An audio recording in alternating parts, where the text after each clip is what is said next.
আসন্ন ষষ্ঠ উপজেলা পরিষদ নির্বাচনের তৃতীয় ধাপে কক্সবাজারের রোখিয়ায় ভোট গ্রহণ কার্যক্রম অনুষ্ঠিত হবে ২৯ মে। আজই ছিল মনোনয়নপত্র জমাদানের শেষ দিন, যার যাচাই বাছাই করা হবে আগামী ৫ মে।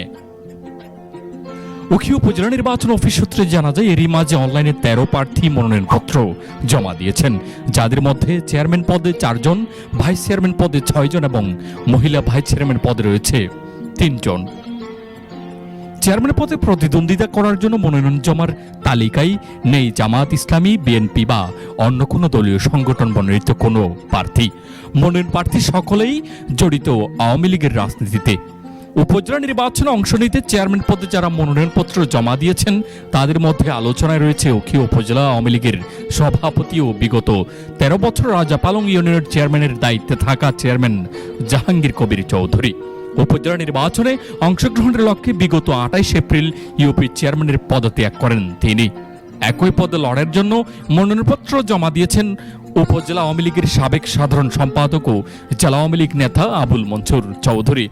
উখিয়া উপজেলা আওয়ামী লীগের উপদেষ্টা বীর মুক্তিযোদ্ধা জাফর আলম চৌধুরী ও হলদিয়া পালং ইউপির সাবেক চেয়ারম্যান এবং উপজেলা আওয়ামী লীগের সাবেক সহসভাপতি মোহাম্মদ শাহ আলম। ভাইস চেয়ারম্যানের চেয়ারের জন্য যুদ্ধে নামতে মনোনয়নপত্র জমা দানকারীরা হলেন হলদিয়া পালং ইউপির সাবেক চেয়ারম্যান ও উপজেলা আওয়ামী লীগের সহসভাপতি কামাল উদ্দিন মিন্টু, বর্তমান ভাইস চেয়ারম্যান জাহাঙ্গীর আলম, উপজেলা আওয়ামী লীগের যুগ্ম সাধারণ সম্পাদক রাসেল চৌধুরী, উখিয়া প্রেস ক্লাবের সাবেক সহসভাপতি গফুর চৌধুরী, পালংখালীর সাবেক ইউপি সদস্য গফুরুল্লাহ ও মোহাম্মদ মামুন রশিদ। মহিলা ভাইস চেয়ারম্যান পদে প্রতিদ্বন্দ্বিতা করতে বর্তমান মহিলা ভাইস চেয়ারম্যান ও উপজেলা মহিলা আওয়ামী লীগের সাধারণ সম্পাদক কামরুন্নেসা বেবি, সাবেক ভাইস চেয়ারম্যান শাহিন আক্তার ও হলদিয়া পালং ইউনিয়নের বাসিন্দা সানজিদ আক্তার নুরি মনোনয়নপত্র জমা দিয়েছেন। নির্বাচন কমিশনের সিদ্ধান্তের বিরুদ্ধে আপিল করা যাবে ৬ মে থেকে ৮ মে পর্যন্ত। আপিল নিষ্পত্তির জন্য সময় রাখা হয়েছে ৯ থেকে ১১ মে, ৩ দিন। প্রার্থিতা প্রত্যাহারের শেষ দিন ১২ মে। প্রতিদ্বন্দ্বী প্রার্থীদের মাঝে প্রতীক বরাদ্দ দেওয়া হবে ১৩ মে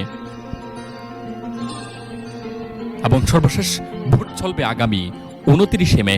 উপজেলা নির্বাচন কার্যালয় সূত্রে জানা যায়, উখিয়ায় মোট ভোটার সংখ্যা ১,৪৯,৩১২ জন। এর মধ্যে ৭৭,০৪৭ জন পুরুষ এবং মহিলা ভোটার সংখ্যা রয়েছে ৭২,২৬৫ জন। উল্লেখ্য, এবার প্রথমবারের মতো নির্বাচনে উখিয়ার ভোটাররা ভোট প্রদান করবে ইলেকট্রিক ভোটিং মেশিন বা ইভিএম এর মাধ্যমে। তবে কে বা কারা নির্বাচিত হবে উখিয়া উপজেলা পরিষদের চেয়ারের জন্য, এ নিয়ে আরও একটি প্রতিবেদন আসবে পালং টিভিতে। সেই প্রতিবেদন দেখার আমন্ত্রণ জানিয়ে আজ এখানেই শেষ করছি।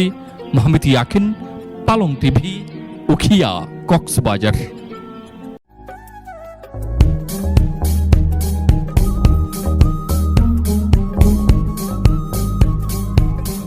পালং টিভি, গ্রাম বাংলার কথা বলে।